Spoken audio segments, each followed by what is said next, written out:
అందరికీ నమస్కారం. Welcome to my YouTube channel AP info. ఎవరైతే తొలిసారి మన యూట్యూబ్ ఛానల్ చూస్తున్నారో ప్లీజ్ డు సబ్స్క్రైబ్ చేసుకొని కొద్దిగా సపోర్ట్ చేయండి. మన ఛానల్లో ఏపీకి సంబంధించి ప్రతి ఒక్క వీడియో అయితే మన ఛానల్లో ప్రొవైడ్ చేస్తాం. విషయం వచ్చేసరికి నారా చంద్రబాబు నాయుడు గారు ఈరోజు ముఖ్యమంత్రిగా క్యాబినెట్లో ఛార్జ్ తీసుకోవడం జరిగింది. ఛార్జ్ తీసుకున్న తర్వాత తొలి సంతకం మెగా డిఎస్సి మీద ఆయన సంతకం చేశారు. టోటల్గా 16,347 పోస్టులు భర్తీ అయితే చేస్తామని చెప్పడం జరిగింది.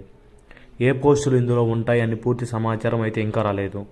ప్రస్తుతానికి మెగా డిఎస్సి పైన అయితే తొలి సంతకం చేశారు. పోస్టులు అయితే 16,347 అని అప్డేట్ అయితే ఇచ్చారు.